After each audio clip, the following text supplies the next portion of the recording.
Most romantic love story ever part 1। Avinash सुबह समय पर उठा नहीं तो संस्कृति को चिंता हुई। उसने अविनाश को उठाते हुए उसके माथे पर हाथ रखा। माथा तप रहा था। संस्कृति घबरा उठी। अविनाश को तेज बुखार था। 2 दिन से वह खांस भी रहा था। संस्कृति ने कल इसी वजह से उसे ऑफिस जाने से मना कर दिया था, मगर आज तेज बुखार भी था। उसने जल्दी से अविनाश को दवा खिलाकर माथे पर ठंडे पानी की पट्टी रखी। संस्कृति और अविनाश की शादी को अभी ज्यादा वक्त नहीं गुजरा था। 2 साल ही हुए थे। पिछले साल तक सास-ससुर साथ में रहते थे, मगर कोरोना में संस्कृति की जेठानी की मौत हो गई तो सास-ससुर बड़े बेटे के पास रहने चले गए। उसके बाद कोरोना का प्रकोप बढ़ता ही गया।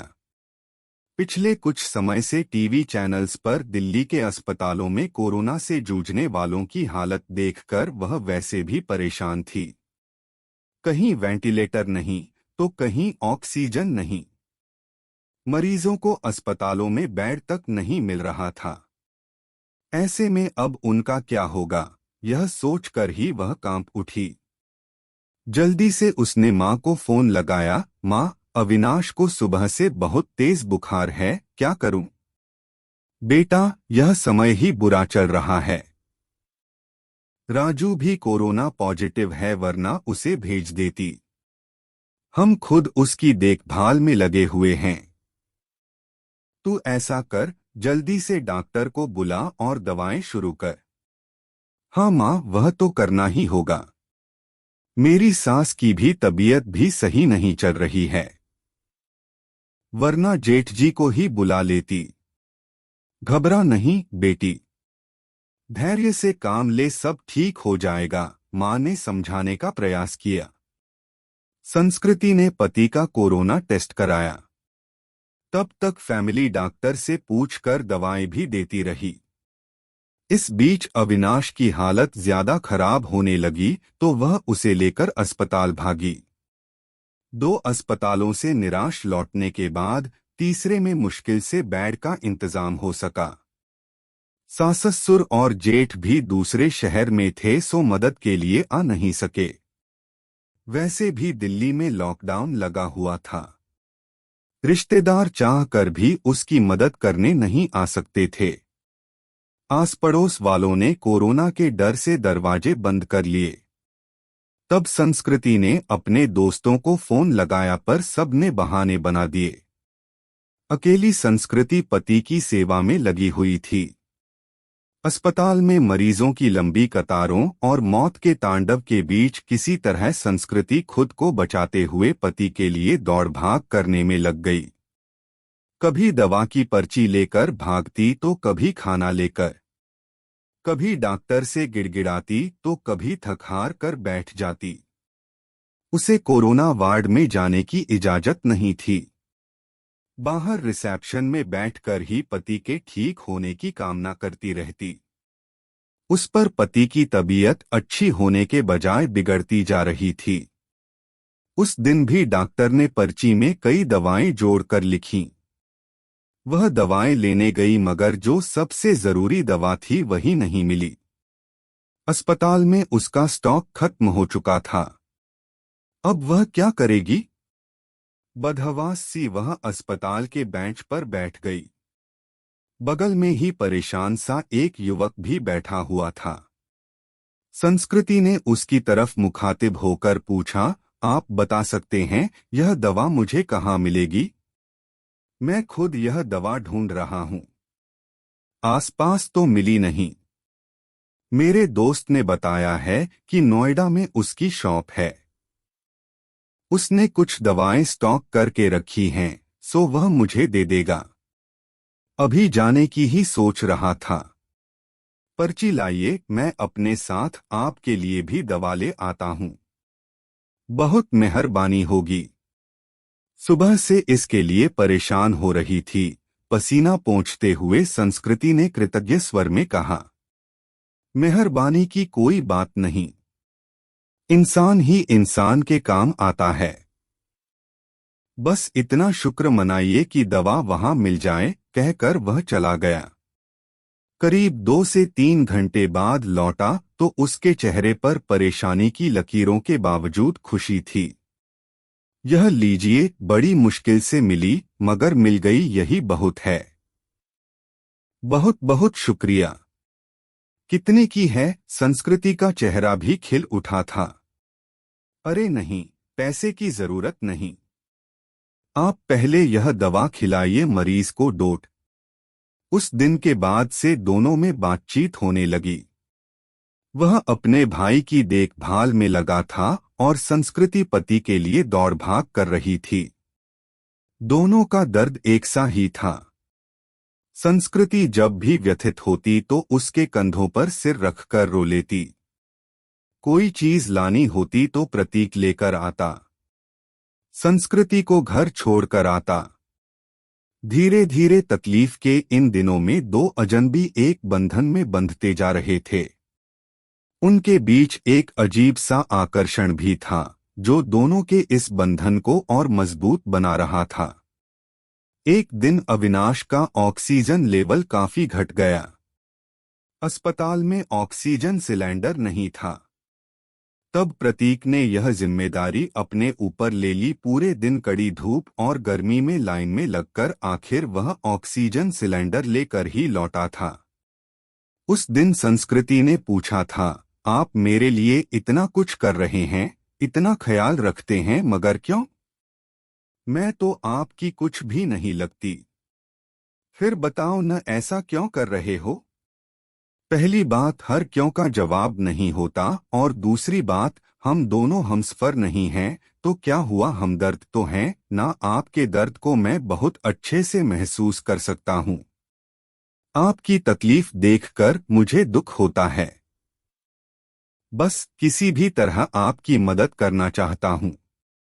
एक अनकहा सा मगर मजबूत साथ महसूस कर वह गमों के बीच भी मुस्करा उठी थी। धीरे धीरे अविनाश की तबीयत और भी बिगड़ गई और उसको वेंटिलेटर पर रखना पड़ा। अस्पताल में वेंटिलेटर्स की भी कमी थी।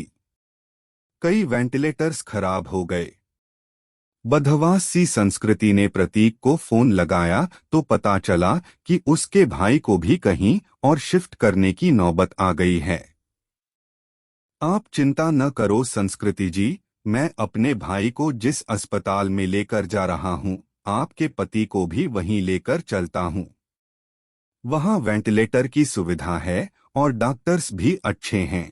प्रतीक ने उसे ढांढस बंधाया और फिर जल्दी ही शिफ्टिंग की सारी व्यवस्था करा दी। शाम में सब निबट गया तो प्रतीक का हाथ पकड़कर रुंधे गले से संस्कृति इतना ही कह सकी, आप नहीं होते तो पता नहीं क्या होता। मैं नहीं होता तो कोई और होता। अच्छे लोगों की मदद के लिए कोई ना कोई आ ही जाता है। ऐसा नहीं है प्रतीक जी। मैंने अपने दोस्तों, पड़ोसियों और परिचितों सबको देख लिया। इस कठिन समय में कोई भी मेरे साथ खड़ा नहीं। केवल आप हैं जिसे 4 से 6 दिन पहले तक मैं जानती भी नहीं थी। आज लगता है ऐसे आपके बिना रह ही नहीं सकती। उसकी बात सुनकर प्रतीक ने एक अलग ही नजर से संस्कृति की तरफ देखा और फिर मुस्कराकर चला गया। संस्कृति के दिल में अजीब सी बेचैनी होने लगी। वह सोचने लगी कि प्रतीक का साथ इस परेशानी के समय में भी कितना सुकून दे जाता है। अस्पताल में मरीजों के रिश्तेदारों की भागदौड़ और परेशानियों के बीच भी चंद लम्हे वह केवल प्रतीक के बारे में सोचती रह गई। इसी तरह 2 से 3 दिन और गुजरे। अविनाश की हालत काफी गंभीर थी। फिर एक दिन सुबह सुबह संस्कृति को सूचना मिली कि उसके पति की मृत्यु हो गई है। एक पल में संस्कृति को लगा जैसे वह अधूरी रह गई। उसका सब कुछ छिन गया है। प्रतीक ने जितना हो सका उसे धैर्य बंधाया। कोरोना की वजह से वह पति के शव को घर भी नहीं ला सकती थी।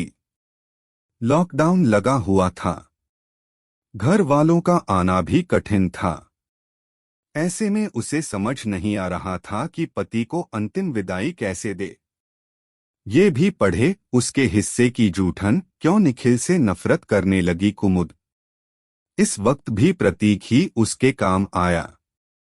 मुश्किल की इस घड़ी में सबसे पहले उसने संस्कृति को शांत कराया, फिर उसके पति को शमशान तक ले जाने का सही से इंतजाम कराया। संस्कृति के साथ वह शमशान तक गया। फिर संस्कृति को उसके घर छोड़ने आया। संस्कृति लगातार रो रही थी।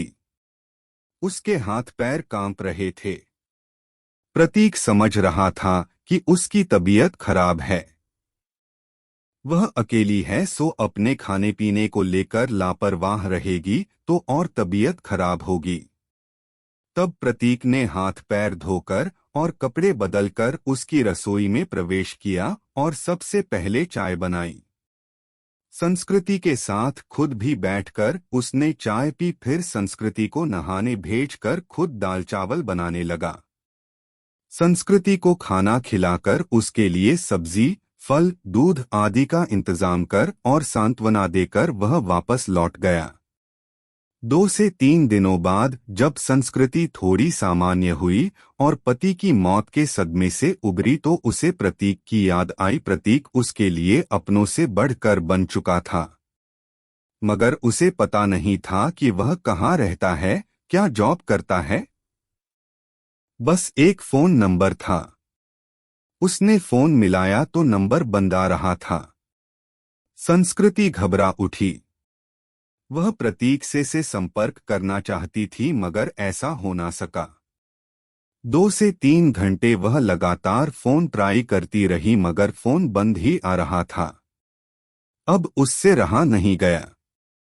कुछ सोचकर वह उसी अस्पताल में पहुंची जहां उसके पति और प्रतीक का भाई एडमिट थे। वह रिसेप्शन एरिया में घूम घूम कर प्रतीक को खोजने लगी, क्योंकि अक्सर दोनों वहीं बैठे होते थे। फिर वह उसे खोजती हुई कैंटीन में भी गई। हर तरफ चक्कर लगा लिया, मगर प्रतीक कहीं नजर नहीं आ रहा था। थक कर वह वापस रिसेप्शन में आकर बैठ गई और सोचने लगी अब क्या करे। तभी उसे वह नर्स नजर आई जिससे संस्कृति की जान पहचान हो गई थी। संस्कृति के पति की देखभाल वही नर्स करती थी। संस्कृति उसे अक्सर अम्मा कहकर पुकारा करती। नर्स ने प्रतीक को भी उसके साथ कई बार देखा हुआ था। संस्कृति दौड़कर नर्स के पास गई। दुखी स्वर में नर्स ने कहा, सॉरी बेबी, तुम्हारे पति को हम बचा नहीं पाए। जो लिखा था वह हो गया, पर यह बताओ अम्मा, आपको प्रतीक याद है जो अक्सर मेरे साथ होता था? उसके भाई का इलाज चल रहा था। हाँ बेबी, उसके भाई की भी तो मृत्यु हो गई। वह खुद भी एडमिट है। उसे भी कोरोना है और जानती हो बेबी, वह तेरे पति वाले बेड पर ही है। Bed number 125। सच अम्मा, आप उसे पहचानती हो ना? हाँ बेबी, पहचानती हूँ। तेरी बहुत हेल्प करता था, पर अब उसकी हेल्प करने वाला कोई नहीं। अकेला है वह। मैं हूं न अम्मा। अब उसके लिए किसी भी चीज की जरूरत पड़े तो मुझे बताना। मैं उसके अटेंडेंट के रूप में अपना नाम लिखवा देती हूँ। ठीक है बेबी, मैं बताती हूँ तुझे। इसके बाद संस्कृति पूरे मन से प्रतीक की सेवा में लग गई। उसके लिए घर का खाना, फल, दवाएं वगैरह लेकर आना, उसकी हर जिम्मेदारी अपने ऊपर लेना, डॉक्टरों से उसकी तबीयत की हर वक्त जानकारी लेते रहना जैसे काम वह पूरे उत्साह से कर रही थी। इस बीच प्रतीक की हालत बिगड़ी और उसे आईसीयू ले जाने की जरूरत पड़ गई। इसके लिए अस्पताल के क्लर्क ने उसके आगे एक फॉर्म बढ़ाया। उसमें मरीज के साथ क्या संबंध है यह लिखकर हस्ताक्षर करना था। संस्कृति कुछ पलों के लिए सोचती रही कि वह क्या लिखे।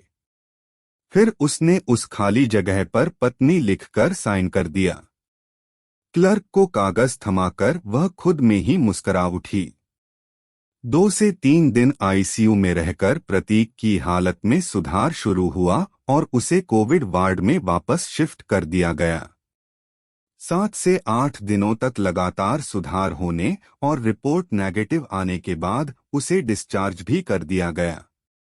इतने दिनों तक संस्कृति ने भी अपना खाना पीना और नींद भूलकर दिनरात प्रतीक की सेवा की थी। डिस्चार्ज वाले दिन वह बहुत खुश थी। उसने सीधा अपने घर के लिए कैब बुक किया और प्रतीक को अपने घर ले आई। प्रतीक ने टोका तो संस्कृति ने थोड़े शरारती अंदाज में जवाब दिया, मैंने फॉर्म में एक जगह यह लिखकर साइन किया है कि मैं तुम्हारी पत्नी हूँ और इसलिए अब मेरा और तुम्हारा घर अलग अलग नहीं बल्कि एक ही होगा। मगर संस्कृति लोग क्या कहेंगे? लोगों का क्या है प्रतीक, जब मुझे जरूरत थी तो क्या लोग मेरी मदद के लिए आगे आए थे? नहीं न। उस वक्त तुमने मेरा साथ दिया। अब मेरी बारी है। इसमें गलत क्या है? तुम थोड़े ठीक हो जाओ फिर सोचेंगे कि क्या करना है। संस्कृति ने अपना फैसला सुना दिया। करीब 10 दिन संस्कृति ने जी भर कर प्रतीक का ख्याल रखा। हर तरह से उसकी सेहत पहले की तरह बनाने और खुश रखने का प्रयास करती रही। संस्कृति एक संयुक्त परिवार से संबंध रखती थी। ससुराल में धन संपत्ति की कमी नहीं थी। यह घर भी पति के बाद उसके नाम हो चुका था। पति ने उसके लिए काफी संपत्ति और गहने भी छोड़े थे। बस एक हमसफर की कमी थी जिसे प्रतीक पूरा कर सकता था। उस दिन शाम में संस्कृति ने प्रतीक के हाथों को थाम कर कहा, जो बात मैंने अनजाने ही उस फॉर्म में लिखा, क्या हम उसे हकीकत का रूप नहीं दे सकते? क्या मैं तुम्हें अपने हमदर्द के साथ साथ एक हमसफर के रूप में भी स्वीकार हूं? मुझे लगता है संस्कृति की अब यह बात कहना फजूल है।